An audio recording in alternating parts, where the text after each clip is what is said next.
안녕하십니까? 배팅 부동산 경기 나쁘면 돈 풀기 아파트 가격은 정부가 정한다 진행하도록 하겠습니다. 일단 기사를 보겠습니다. 조선일보 은행 주담대 금리 1년 만에 3%대까지 하락 영끌족 숨통 트이나 정기 예금도 대부분 3에서 4% 금리로 내려왔다. 요런 뉴스입니다. 지금 보면은 지난달 31일, 3월 31일 기준 주담대 혼합형 고정금리로 가다가 변동금리로 바뀌는 상품 그 금리가 하단이 연 3.66%까지 내려갔답니다. 그래서 요것은 작년 2월 이후 처음이라고 합니다. 주담대 혼합형 금리 하단이 3%대로 내려온 것은 지난해 2월 이후 처음이라고 하니까 엄청 이제 내려간다는 거죠. 금리가 작년 2월만 해도 사실 견딜만 했죠. 영끌한 사람들도 작년 2월은 견딜만 했는데 지금 그 수준대까지 금리가 내려왔다라고 합니다. 또 다른 뉴스. 그런데 내 이자는 왜 늘었을까? 주담대 금리 3%대로 내렸다고 하는데 내 이자는 왜 늘었을까? 보면은 은행 금리 인하 혜택 신규 대출에 한정되기 때문이죠. 그래서 요것은 요런 겁니다. 이중 은행들이 금리 인하에 활용한 가상금리와 우대금리는 이미 체결된 대출 계약에서는 조정이 어렵다. 물건을 구입한 뒤 할인 행사가 시작됐다고 해서 물건값의 차액을 돌려받을 수 없는 것과 마찬가지이다. 무슨 말씀인지 아실 겁니다. 그러니까 앞으로 이루어지는 대출에 대해서 낮아진 금리가 적용된다는 겁니다. 그러면 기존 대출은 어떤가? 기존 대출은 변경된 요율이 적용되려면 6개월에서 1년 기다려야 되겠죠. 그 이야기는 앞으로 금리 측면에서 올해 하반기, 내년 상반기 가면은 지금으로서는 조금 형편이 좀 나아질 수가 있다. 영끌한 사람들 형편이 좀 나아질 수가 있다. 금리 내려가니까 그러면 아파트 값도 어느 정도 긍정적인 방향으로 전환할 수도 있겠다. 요런 예상을 해볼 수가 있습니다. 과연 그러할 것인가 한번 보면 주식시장 보겠습니다. 일단 주식시장은 먼저 반응을 하죠. 코스피, 코스닥, 코스피도 최근에 상승, 코스닥도 가파른 상승. 코스닥이 금리하고 더 연관이 더 크겠죠. 아무래도 코스닥은 요즘 많이 올라갔습니다. 앞으로 어떻게 될지는 몰라도 최근까지는 많이 올라간 것이 사실이죠. 그리고 예탁금도 증가를 많이 했죠. 은행에서 주식시장으로 돈이 이동을 하고 있는 거죠. 그런데 많은 사람들이 앞으로 경기 문제 때문에 경기가 나빠져가지고 주택시장 상승은 한계가 있다. 이런 이야기를 하는데 그 내용이 맞는 것인가? 일단은 한국 아파트 시장 구조를 봐야죠. 한국 아파트 시장 구조는 요런 겁니다. 왼쪽에 물을 붓고 수조에 물을 붓고 기름을 붓고 물 높이가 전세 가격, 기름 높이가 매매 가격, 가격이 뻥튀기 되어 있죠. 요게 현재입니다. 현재. 그러니까 유동성이 주도하는 시장이 대한민국 아파트 시장이죠.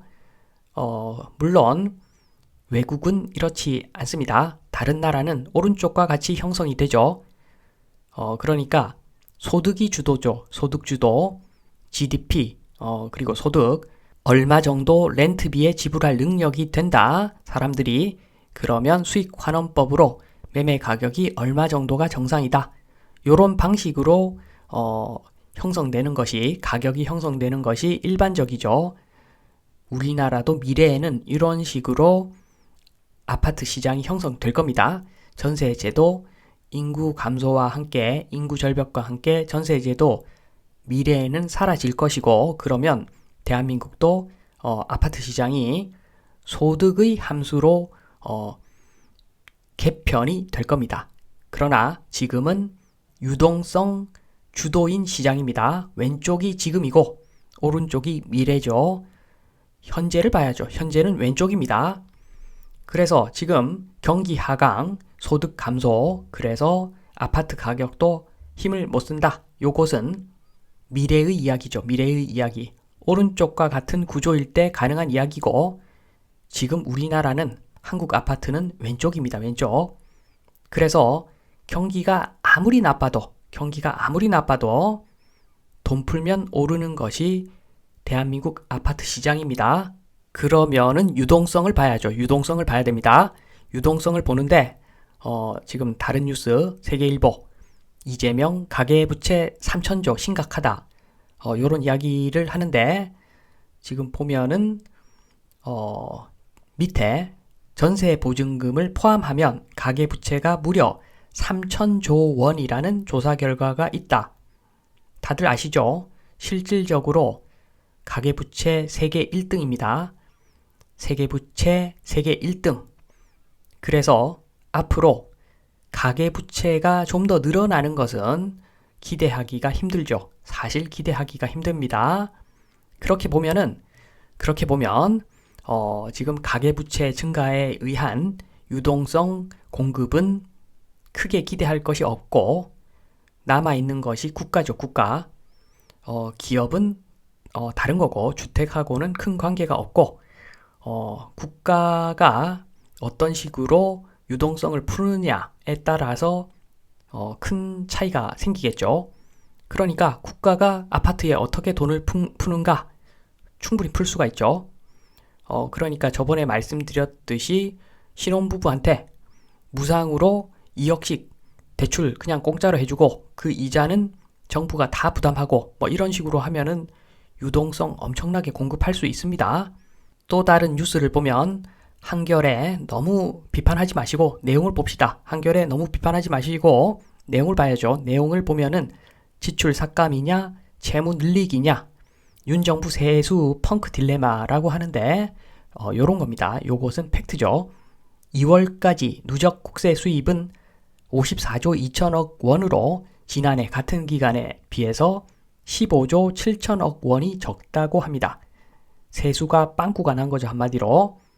그리고 계획은 올해 세수 계획은 작년보다도 16조 6천억 원을 더 많이 잡았다고 하는데 계획은 더 많이 잡았는데 지금 더 적게 세금이 거쳤으니까 심각한 겁니다. 지금 심각한 상황이라고 보시면 됩니다. 그리고 국내 총생산 GDP 대비 국가 채무 비율의 임기 내 증가폭을 2%로 잡았다고 하는데 문재인 정부는 약 15포인트, 문재인 정부를 비난 많이 했지만 15포인트보다는 우리는 양반이다. 2%포인트. 그런데 2%포인트도 플러스 2%포인트죠. 그 이야기는 여전히 돈을 풀긴 풀겠다는 이야기죠. 계획 자체가 돈을 더 푸는 것이었습니다. 그런데 세수에 문제가 생기니까 계획에 차질이 생기는 거죠. 2% 증가로 약속했는데 지금 상황에서 돈을 더 풀어야 될 것 같다. 뭐 이런 생각이 들겠죠. 돈을 풀자. 그런데 2% 증가 약속 요게 마음에 걸릴 거고 그리고 돈을 안 풀자고 하니까 경제가 어려운 상황에서 돈 풀 때는 많은데 돈 써야 할 때는 정말 많은데 안 풀 수도 없고 제가 봤을 때 이런 경우에는 되게 돈을 마구마구 푸는 방향으로 결정이 나죠. 일반적으로는 아마 2% 증가 약속했지만 그보다도 더 많이 돈을 풀 것 같아 보입니다. 충분히 이해가 되죠. 충분히 이해는 됩니다. 급한 불을 끄는 것이 우선이기 때문에 돈을 더 풀 수도 있는데 방향이 문제겠죠. 1번 돈 풀기 방향. 원래 장기적 관점에서 봤을 때 기술 있는 회사에 집중 투자하는 것이 답이겠죠. 이게 교과서적인 답일 겁니다. 그런데 급하면 어쩔 수 없겠죠. 단기적 관점으로 내수 부양을 아파트 놀이로 또 할 수밖에 없을 수도 있죠. 그런 상황이 올 수도 있습니다.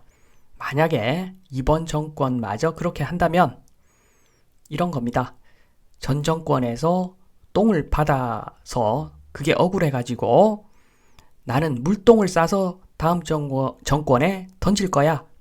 뭐 이런 모습밖에 안 되는 건데 제발 이렇게는 하지 말았으면 좋겠는데 급하면 뭐 이렇게 될 수도 급하면 이렇게 될 수도 있을 것 같습니다. 물론 지나치게 아파트 놀이를 예전처럼 하지는 못할 것 같기는 합니다. 이번 아파트 가격 한번 보겠습니다. 기본적으로 적정한 내수 돈풀기로 연착륙 유도가 유력해 보입니다. 국토부 장관님도 항상 그렇게 말씀을 하셨죠. 가격 올리기 부양이 아니라 연착륙 유도일 뿐이다 라고 말씀을 하셨는데 이번 만약 몇십 프로 상승장이 온다 그러면 그때는 저를 욕하지 마시고 저는 지금 아파트 전망 안 좋다고 계속 말씀드렸는데 그렇게 되더라도 저를 욕하지 마시고 정부에게 뭐라고 하셨으면 좋겠습니다. 왜냐하면 앞서 말씀드린 대로 대한민국은 전세제도가 살아있기 때문에 소득과 무관한 주택시장입니다. 현재로서는 소득과 무관한 주택시장입니다. 한 10년 이상 지나면 전세제도 사라지면서 제가 말씀드린 대로 갈 것인데 지금 몇 년은 제가 어떻게 확답을 드릴 수가 없습니다. 전세제도가 살아있어서 그래서 정부가 미친 척하고 돈을 확 풀어버리면 결혼하면은 뭐 2억 융자 공짜로 해준다. 이자는 다 세금으로 부담할게. 뭐 이런 식으로 정부가 미친 척하면은 답이 없습니다. 아파트 가격도 엄청나게 올라가겠죠. 그것은 정부가 정하는 겁니다. 그렇게 되더라도 저를 욕하지 마시고 10년 후를 보시고 10년 후에 만약에 제 말이 틀리면 10년 후에 저를 욕하시면 될 것 같습니다. 그리고 또 다른 변수가 있죠. 최근에 원유, 석유 가격 엄청나게 올랐습니다.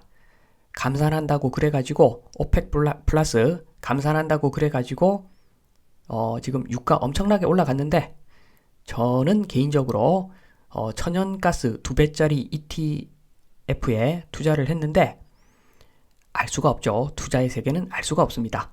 원유는 올라가도 천연가스는 내려갑니다. 어느 정도 대체가 가능한 에너지원인 천연가스는 거꾸로 내려갑니다. 투자는 어렵죠. 레버리지 투자는 하면 안 됩니다. 100% 확신이 들더라도 레버리지 투자는 하면은 망합니다. 털립니다. 저도 정신이 요즘 좀 털렸습니다. 아무튼 지금 말씀드리고자 하는 것은 3번 해외 변수도 있다. 미국 연합하고 중국 연합의 싸움이죠.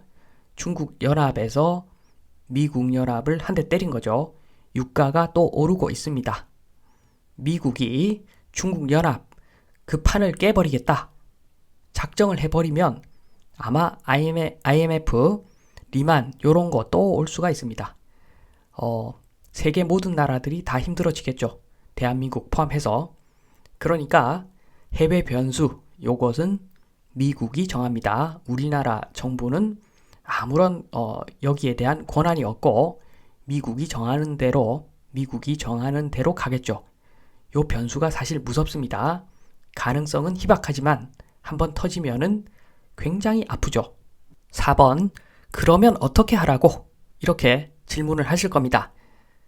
제가 드릴 수 있는 말씀은 안정적 투자. 한마디로 안정적 투자. 아파트 5% 임대 수익률 안 나오면은 그냥 사지 마시라고 말씀드립니다. 5% 임대 수익률 10억짜리 아파트 샀으면 월세 400 받아야 정상이라는 거죠. 그런 수치가 안 나오면 그냥 아파트 사지 마시라고 말씀을 드리고 그리고 5% 임대 수익률 나와도 레버리지 많이 땡기지는 마십시오. 지금 미국이 한번 똘끼 부리면 다 털립니다. 그러니까 돈을 위해 간을 포기하지 말자. 이 말씀을 드리면서 이만 마치겠습니다. 감사합니다.